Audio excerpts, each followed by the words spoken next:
अब यहाँ पे क्या करना है, वैल्यू है वो तो है ही, प्लस मेल या फीमेल लेंगे, ठीक है, वो भी अपने को हाँ मिल जाएगा, ठीक है।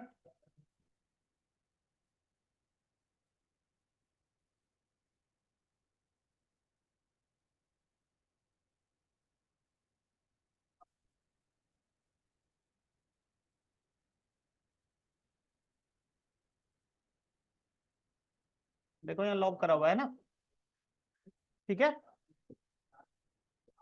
यहाँ पे दिखा रखा है ना कंसोल में लॉग करा हुआ है,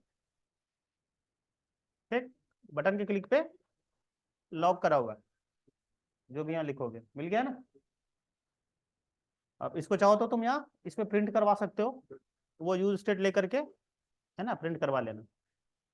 अब इसके लिए कोड क्या क्या हुआ है, सो देखो रेडियो के लिए 6 में हमने क्या करा है, यहाँ पे है ना 3 ले लिया है, नेम ईमेल और जेंडर। इनमें तो एम्प्टी लग रखा है, जेंडर में बाय डिफॉल्ट मेल को सेट कर दिया, क्लियर है। अब यहाँ पे ले लिया है हैंडल इनपुट चेंज करके, ठीक है। और ये जो यहाँ पे ई डॉट टारगेट लिखते थे ना हर बार, e dot target dot name, यहाँ लिखते थे ना e dot target dot name, इसको हम ऐसे भी लिख सकते हैं, ई डॉट है ना टारगेट को ऐसे कर दिया है, ठीक है। और एक और ले लिया है उसकी वैल्यू, यहाँ पे लिख देते हैं ई डॉट टारगेट डॉट नेम ई डॉट टारगेट डॉट वैल्यू। तो यहाँ पे ई डॉट है ना, ये जो टारगेट है, दो चीज टारगेट होता है, नेम और वैल्यू। हमने इसको क्या करा यहाँ पे डिस्ट्रक्चर्ड कर दिया, है ना। तो यहाँ पे नेम कर दिया और वैल्यू कर दिया, तो आप सीधे लिखेंगे नेम और वैल्यू।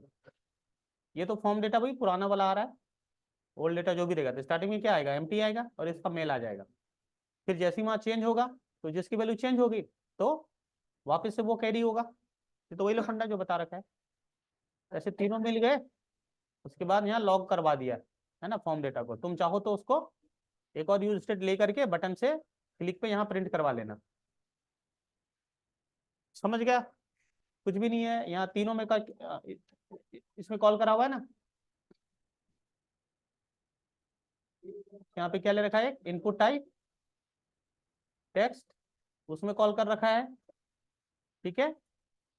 दूसरा इनपुट टाइप है ना ईमेल के लिए, और दूसरा यहाँ पे जेंडर के लिए, ठीक है। अब यहाँ पे क्या करा हुआ है, ये चेक्ड रहेगा यदि जेंडर इक्वल टू मेल है ना स्टार्टिंग में, तो वो चेक रहेगा। इसीलिए यहाँ पे देखो यदि तुमने रिफ्रेश किया ना, मेल जो है बाय डिफॉल्ट चेक आ रहा है। हाँ, तो यदि तुम इसको हटा दो यहाँ से, है ना, तो वो चेक नहीं आएगा, नहीं आ रहा है ना यहाँ पे, समझा। अब इस पे या इस पे क्लिक करो, यहाँ पे लिखो, आ गया लॉग, ठीक है। मेल किया तो मेल आ गया। ये था बाय डिफॉल्ट हमें दिखाना है कि मेल चेक्ड रहेगा, ठीक है। तो उसके लिए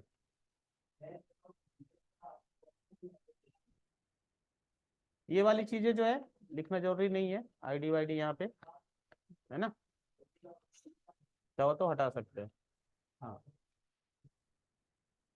ठीक है, ये जो है लेबल दिया हुआ है, ठीक है, चाहो तो तुम डायरेक्ट भी लिख सकते हो, है ना, ये लिखने का तरीका है, हाँ, और कुछ भी नहीं है, ठीक है।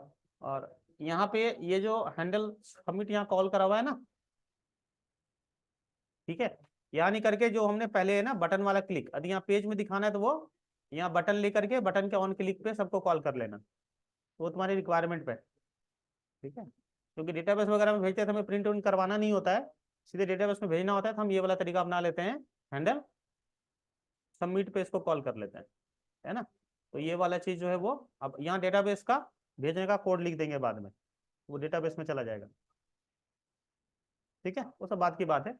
अब ये आ गया ना समझ में, कुछ नहीं करना है, बस ड्रॉप डाउन बना करके उसका यहाँ नाम दे देंगे, ठीक है ना, और वैल्यू को भेज देंगे ऑन चेंज, इसमें भी कॉल करते हैं जैसे टेक्स्ट बॉक्स कॉल कर रखा है, ठीक है। चलो भेज दे रहा हूँ यहाँ पे, देख लेना।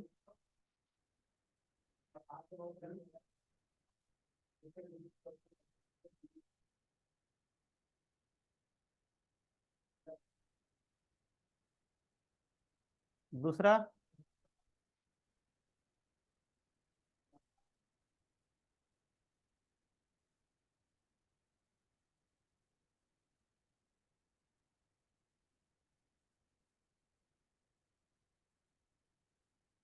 आगे देखो,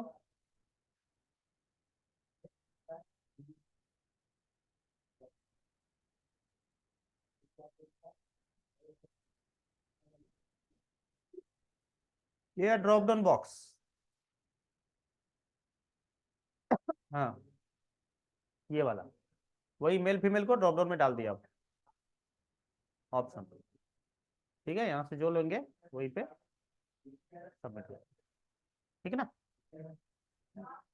अब इसके लिए क्या करेंगे, सो देखो ऊपर की सारी चीजें सेम है, यहाँ पर बस, ठीक है, यहाँ तक कोई दिक्कत नहीं है, सारी चीजें सेम है, बस यहाँ ड्रॉप डाउन बनाने के लिए क्या लिखेंगे,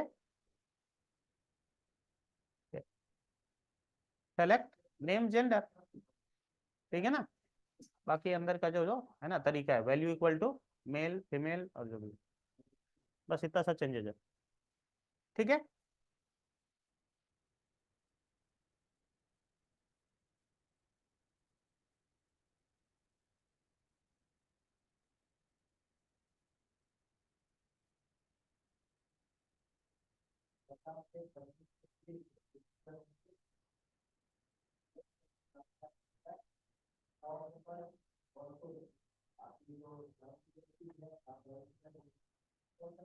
अगला है, ऐसे देखो एरे में हमने यहाँ वैल्यू रख रखा है, उसमें हमने क्या करा था, यहीं पे फिक्स करके यहीं डाल दिया था, देख लो ध्यान से देखना, ड्रॉप डाउन में भी क्या किया था, यहीं पे ऑप्शन ऑप्शन ऑप्शन ऑप्शन करके डाला था। अब हमारे पास कोई एरे हो, मान लिया डेटाबेस वगैरह से डेटा पड़ा हो और एरे में डेटा हो, तो इसको कैसे ड्रॉप डाउन में दिखाएंगे, हमने क्या करा है, एरे ले लिया यहाँ पे, ठीक है ना, ओके, हाँ। अब इसके लिए यूज स्टेट ले लिया, यदि टेक्स्ट बॉक्स वगैरह हो तो वही तरीका अपनाना पड़ेगा जो भी पीछे बताया मल्टी वैल्यू वाला, यहाँ पे अकेले ड्रॉप डाउन है इसीलिए बस एक ले लिया यहाँ पे यूज स्टेट, ठीक है। और यहाँ पे ये है ना, ये अपना है ना फंक्शन हो गया, इससे इसको वैल्यू जाएगा टारगेट डॉट वैल्यू, अभी सिंगल वाला है पर इसीलिए इसको जहां मल्टीपल में यूज करना हो कर लेना। अब उसके बाद यहाँ पे ये वाली वैल्यू भेजनी है, ये वाला ऑप्शन में किसको डालना है, ये एरे वाला, तो एरे वाला डेटा हमें एक एक करके रीड करना है, क्या करते हैं लूप चलाते हैं ना, हाँ, यहाँ पे देखो हमने क्या करा है, मैप मैप पढ़ा था ना जावास्क्रिप्ट में, एक एक वैल्यू उठाने के लिए, यहाँ पे ले लिया ऑप्शंस, ऑप्शंस मतलब ये एरे डॉट मैप, ठीक है। ये क्या करता है, दो चीज रिटर्न करता है, ये स्टार्टिंग वाला क्या देता है, वैल्यू, क्या देता है, वैल्यू, और अगला आर्गुमेंट क्या देता है, इंडेक्स, पोजीशन, है ना, तो एक एक करके वैल्यू इसमें आ जाएगा, है ना। अब ये वाला वैल्यू यहाँ दिखेगा, और इंडेक्स को अपने एज अ की दे दिया है ऑप्शन में, ठीक है, मतलब नेम या इंडेक्स, ओके, फिर यहाँ पे ऑप्शंस दिखता जाएगा, समझ में आया, तो यहाँ पे देखो आ रहा ना जो भी लोग है, ठीक है, समझ में आई बात। हम्म।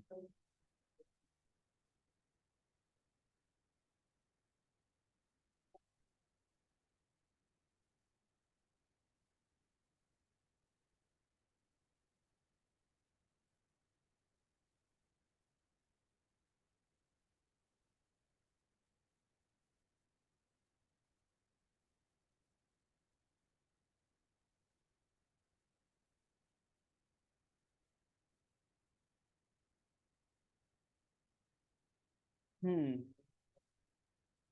वही वाली चीज देखो तीनों के साथ किया हुआ है, सेम चीज है ना।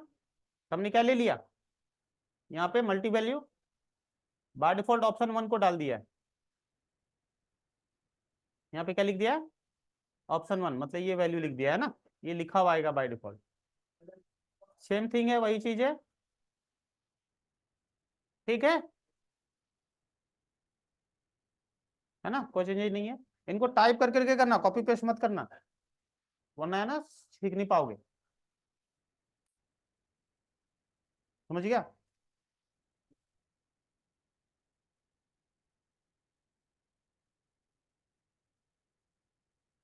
हाँ तुम लोग कॉपी पेस्ट मत करना, वरना धरा धरा रह जाएगा। हाँ बस ये होगा, एक ही प्रोजेक्ट में तुम चेंजेस कर करके देखना चाहते हो तो वो कर लेना, ठीक है। नया प्रोजेक्ट नहीं बनाना चाहता हो, एक ही प्रोजेक्ट में बट चेंज, और लेकिन ध्यान से चेंजेस करना, क्योंकि चेंजेस में बहुत कुछ छूट जाता है, तो उसके चक्कर में बताओ, तो उससे अच्छा होगा कभी नया बना लेना, नया फॉर्म बना बना के करना, ठीक है। हाँ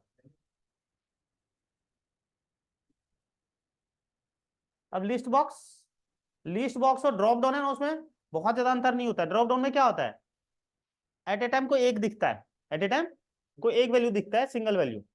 लेकिन लिस्ट बॉक्स में मल्टीपल वैल्यू दिखेगा, और मल्टीपल हम सेलेक्ट भी कर सकते हैं। ड्रॉप डाउन में कोई एक ही सिलेक्ट कर सकते हैं ना, देखो इसमें, देखो यहाँ पे आ रहा है एक से ज्यादा, तुम यहाँ कंट्रोल दबा करके एक से ज्यादा चूज कर सकते हैं, देख रहे हो। हाँ समझ गया, हाँ ये होता है लिस्ट बॉक्स। तो इसके लिए क्या करेंगे, सो देखो ध्यान से, ऑप्शन तो वही स्टार्टिंग में रख रखा है, जो यहाँ पे सारा का सारा मैप होकर के दिख जाएगा, इसमें कोई दिक्कत नहीं। अब रही बात कि ये जो हमारा है ना लिस्ट बॉक्स,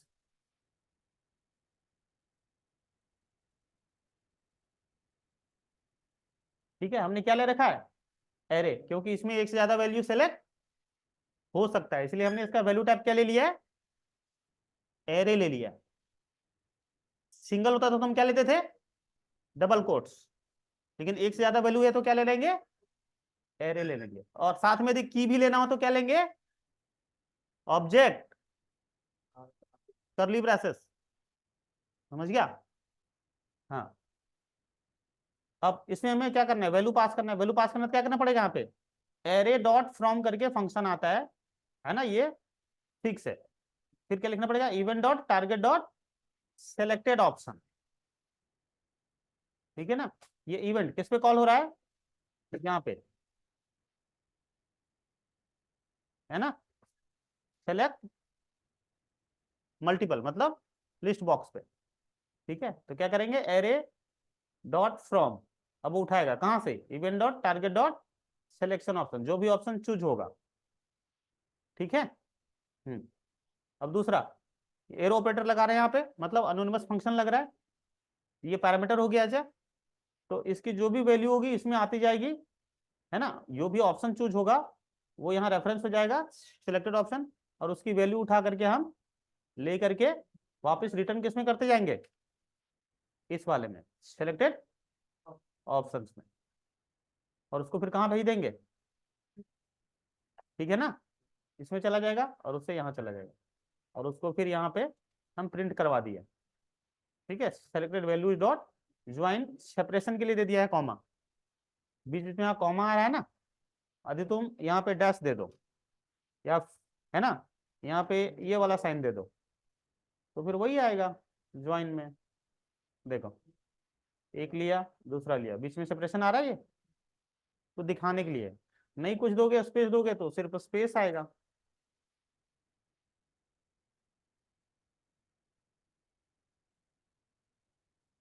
ठीक है ना। चलो इतना कर लो, बहुत है।